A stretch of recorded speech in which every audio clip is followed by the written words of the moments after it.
Alright guys, so today for this workout I'm going to be joined by Bruce. Bruce, introduce yourself briefly. Hello everyone, I'm Bruce Shimidzu. Nice to meet you. Alright, so Bruce is 22 years old and he's built a respectable physique. He mainly trains calisthenics, is that correct? Yeah, that's correct. I went to the gym for quite some years and now I've been training solely bodyweight exercises and plyometrics and running for the last year and a half, something like that. Alright guys, so just to give you some confirmation, I'll put his channel in the description. So if you want to see what type of physique you can build with calisthenics, you can go to his channel and have a look. He does post a lot of videos there, topless training. So you'll have a good view on what you can build. And it's somebody that I personally respect in terms of calisthenics because he's built a very good physique, and not doing weights and building a good physique is a lot harder because you have to know what you're doing and how to eat and sleep, etc., and how to structure your training. So with that being said, how would you say you structure your training at the moment? What is like a typical weekly routine that you do? So I will be releasing a video on my weekly routine very soon, but to break it down, I am currently training for a marathon actually later this year. So I run 3 times a week. I do short, medium and long distance run. I also train strength training, endurance training 3 times a week. So I'll do a push, pull and a legs. And yeah, that's my weekly routine. I have 1 rest day every week. Alright, so 1 rest day, and pretty much the purpose of that is, what would you say, just to take the mind away from training? I think recovery is just as important as the training itself. You need to let your body rest, let your muscles regroup, grow to a decent-ish level in comparison to what they were before. So that's part of working out as well, right? You're tearing your muscles with the strength training and then letting them rebuild. So I think it's important to also rest your CNS, your central nervous system, once a week at least. Okay, so that's the training then. In terms of like a beginner plan, would you say, because I personally think that if you just do pull-ups, push-ups, dips, squats and burpees 3 times a week, then that's good for a beginner. Would you say that you can improve on that even more by reducing or increasing the volume, or would you say that 3 times a week basic exercises is probably the best way? Yeah, so for a beginner, I think those exercises you just mentioned are incredible. Burpees probably be my favourite out of all of them. Like, it's just full body workout. They're fantastic. I think 3 times a week is a good level for a beginner. Certainly, you don't want to overtrain too soon. I think that's a mistake that a lot of people make. I mean, I certainly made it, and you come across injuries and things like that. I think it's, as long as you're working out and testing your abilities on a sort of a weekly basis, and you can see the progress, whether your goals are to lose fat, to build muscle. As long as you're seeing results over a matter of months, you're certainly going in the right direction. So just keep it up. Yeah, so one thing I wanted to touch more on then, because I think a lot of this goes over people's heads when they train, is they don't actually track their progress. So you mentioned how training on a weekly basis is important, but also how you should actually track your progress. Yeah. I personally track it by the difficulty of the exercises that I do. But when I was a beginner, I just literally wrote everything down, and in a notepad I had all the reps and sets that I done. Would you say that you can get away without doing that, or would you say it's very imperative that a beginner writes down what they do and tries to beat it every workout? I think personally it's something I'm still getting to terms with. So I did a few diet videos last week, and tracking my macros for the first time, it was actually fascinating. It was eye-opening to see the results and actually tracking your progress like that. But yeah, when I went to the gym, obviously progressive overload is what I was focusing on, so just pushing the weight further and further every 2 weeks I think I was going. So yeah, tracking it, whether you just take mental note or you write it down physically, I think it is important. You want to see tangible results, really. And Alright guys, so yeah, if you're starting out, one of the main points then that we just got across is make sure you're writing down what you're doing and knowing that you are progressing, because if the case is that you don't write it down, you're never going to know what you've actually done unless you have a fantastic memory. You'll never know if week 2 of your training plan has gone better than week 1. So you'll never know if you need to improve on it. And just like just one more point on that as well. Occasionally when you're working out, I'm sure you've come across similar sort of issues. You plateau and you feel like you've come to your limit almost, and you can't really progress further than that. I think then tracking what you're doing really comes in handy, and it's very important. Yeah, like you said. Yeah, and I'll agree with plateauing as well. You kind of never know you're in it until you know you're in it, and you won't know unless you write it down. And if you see that 3-4 weeks have gone by and you're not really progressing that much, then it gives you that power to change what you're doing and keep progressing. Definitely. All right, Bruce, we're gonna now get into the workout. Thanks. I'm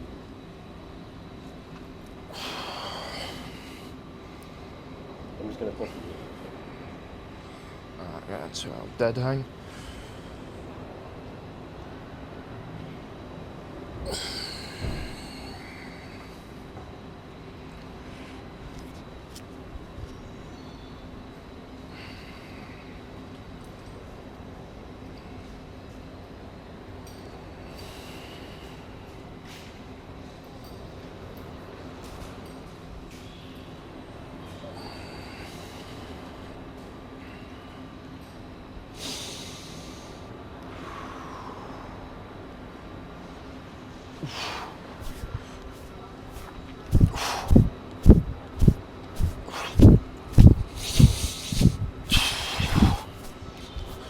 Okay, nice. Get the wrists fucking working. Okay, let's go for the first set. Yeah, so what we're doing, Push-ups. yeah, push-ups, let's go. Let's go. 10 reps.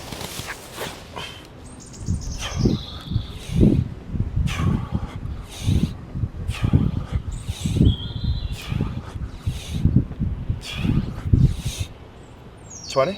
Yeah, let's go.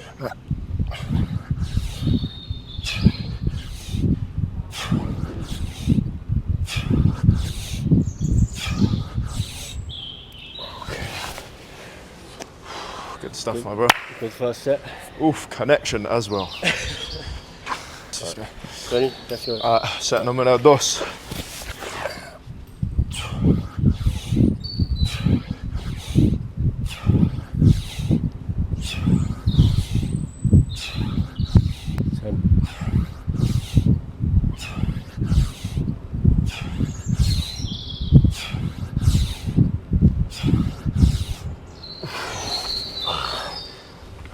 Again, you might break Good the ground. Moving on to set number 3 now. We're doing 5 sets of 20 on the push-ups, and then we're going to get onto the pull-ups. So we're going to do 10 sets of 10 for the pull-ups? 10 sets of 10, yeah. Nice. All right. Let's go for set número 3. Ready? Back from my awful Spanish accent. Let's go.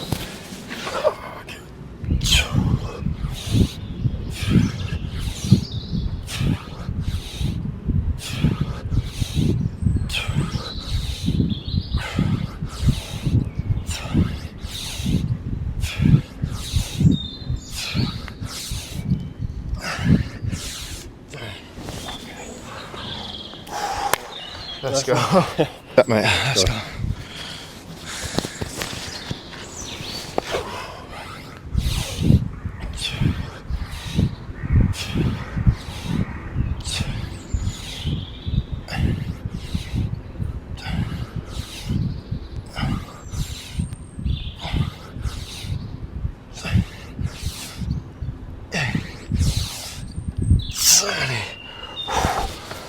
Oof. Tough. Good stuff. 80 reps down. 80 reps. I can't lie, it's getting pretty tough now. Getting a good pump as well. Yeah, these pull-ups are going to be killer, mate. But it's a great way to start a Saturday day, you know what I mean? Definitely. Saturday morning, birds are chirping, out here early doors. Well, what is it, like 10 o'clock now? It's not that early, is it? But It's brilliant not stuff. that sunny, so Yeah, man. fucking Fucking. challenges like this, so you don't get overwhelmed too much. Yeah, no, we're well into spring now, mate. I can't lie. Weather's getting a little bit better.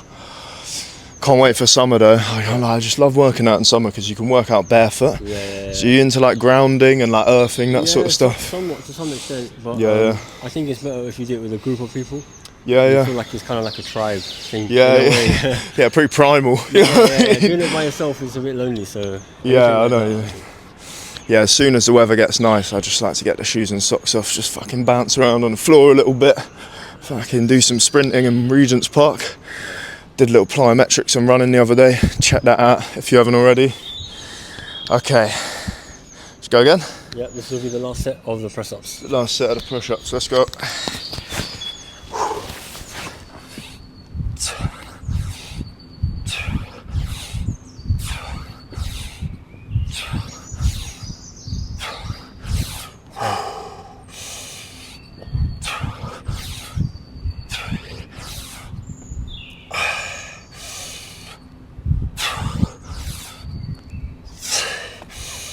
Go Bruce, one more. Okay, push-ups complete. Let's go. Onto the pull-up.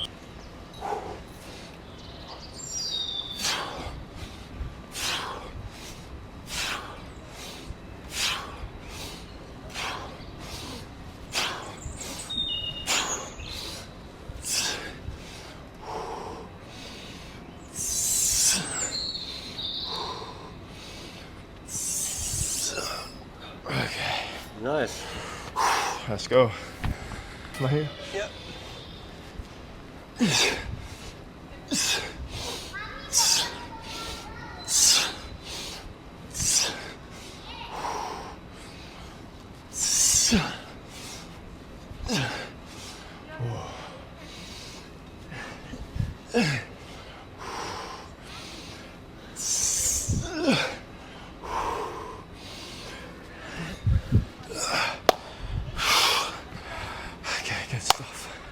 Let's not lose count, so number 1, 10 reps, let's go.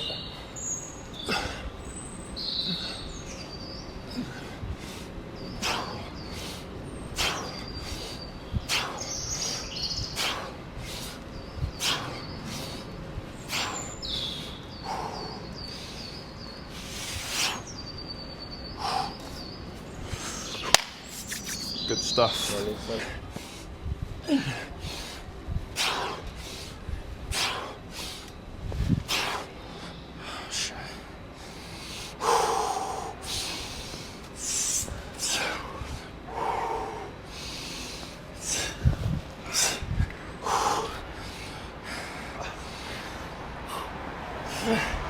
Okay. I got 3 more. Let's go. 3 more. Got this, Bruce. Easy work, easy work. 47 down. 3 is nothing. It's not even 1%, I don't think. Maybe the math is off. Okay, maybe the maths ain't mathing right now. 3 reps is nothing, let's go. Yeah, quick one before you jump into it, I just want to say, before Bruce does his last 2 reps, or while he's doing them, any challenge like this is best done with a friend or with someone else who you can do it together with, because it's very hard, so you want to see someone else pushing you and encouraging you, just like this. One more. Alright, Bruce got 1 more rep, 250. If he doesn't do it, I'm shutting down my YouTube channel for nice. 50 reps. Okay, we made it to 50. This is the dip section of the video. We are going to do 100 dips. What, 10 sets of 10 are we thinking? 10 sets of 10, yeah, because we're going to end up with burpees at the end. So we're still doing a little bit of a push in the burpees. Yeah, quite a lot of push. Basically 100 explosive push-ups. That's it, yeah. Okay, let's go for the first set. Let's do it. Ready?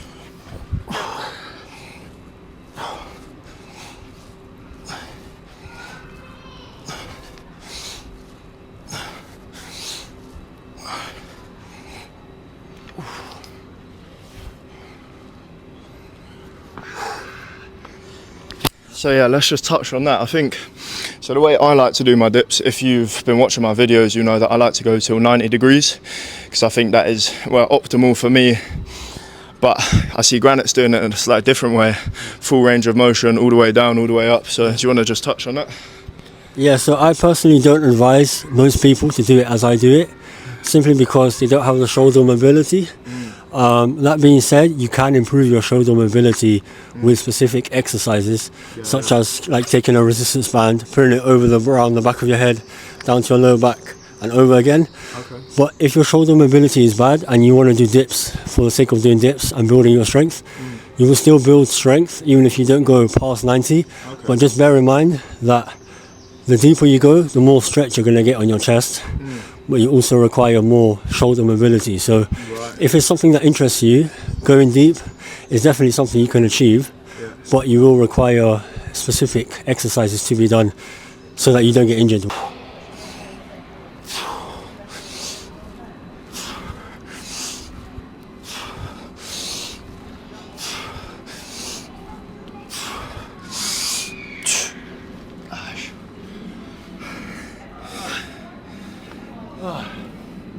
We've got some spectators. I don't know if you guys saw that, but yeah, we're getting some smiles, some laughs. So glad we could bring some comedy to this pretty bleak Saturday morning.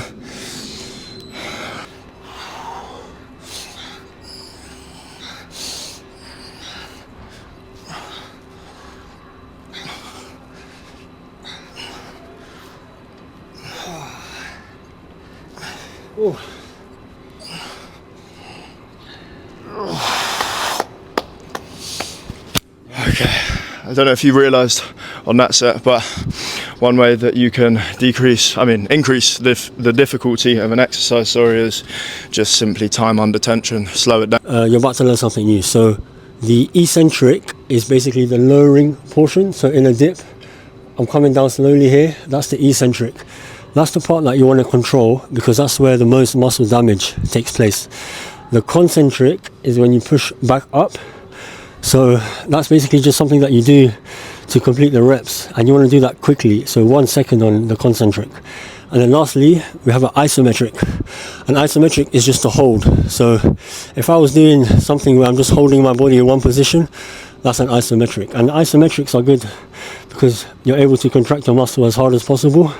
So basically the key for each lift is, if you want to simplify it as much as possible, make the eccentric, so the coming down slowly part, 3 seconds, and the concentric, 1 second. So 3, 2, 1, and then you can add some isometrics into some stable hold positions at the end of your workout or at the start.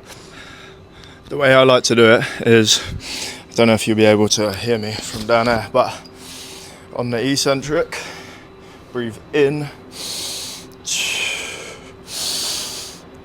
and then explode up on the concentric. So in through the nose, out through the mouth, in through the nose, and then out through the mouth on the way up. That's the way I like to do it.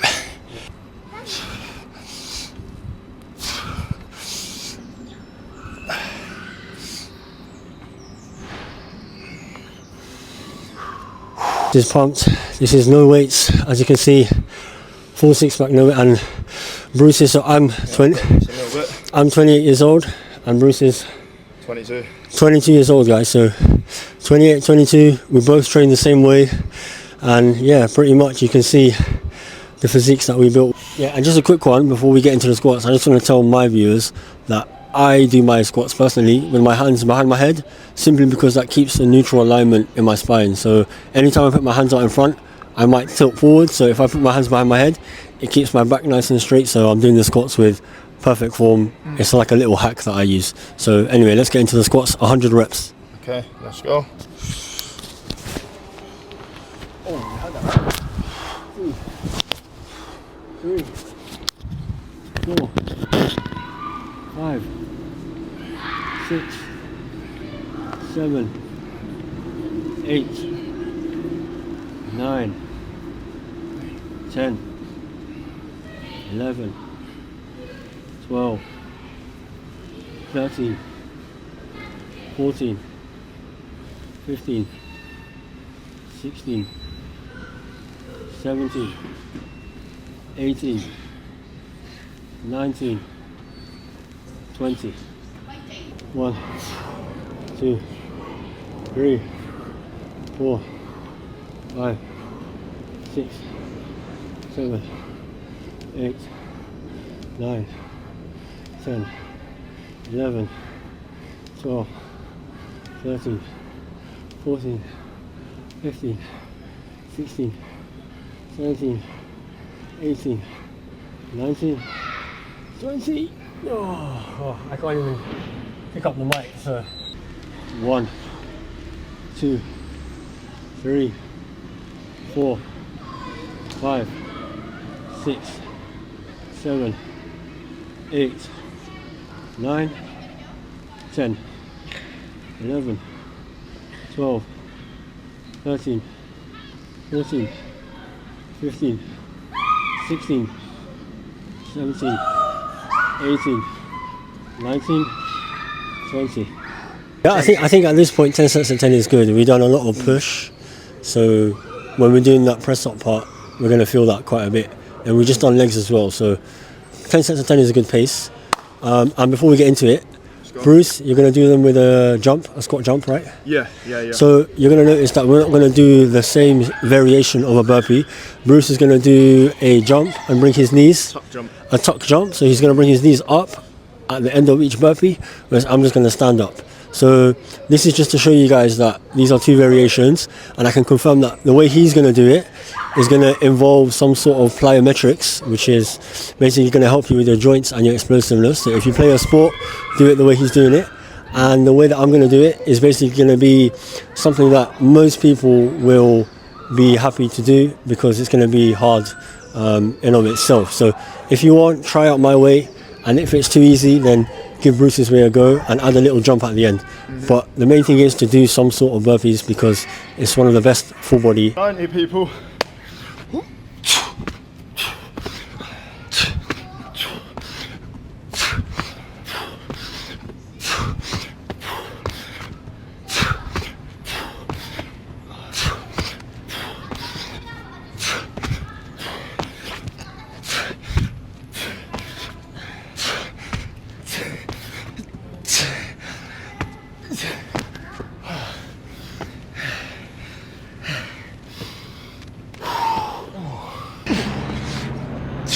That's my average workout time.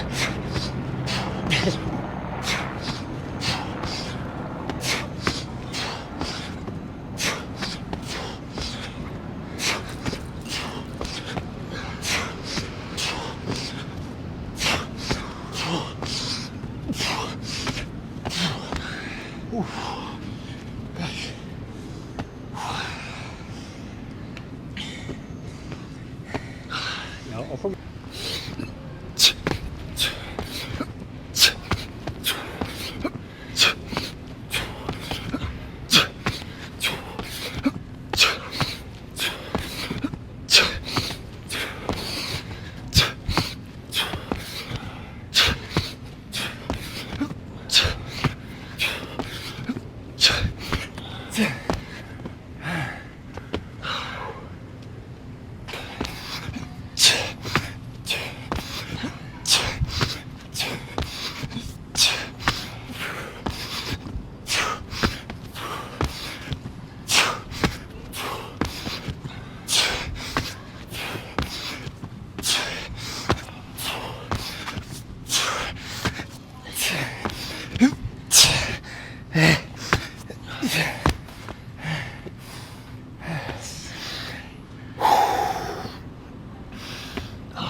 Alright, that's it guys. 500 reps done. Me and Bruce are out of here. Fucking great session. Yep. Any last words? Until next time.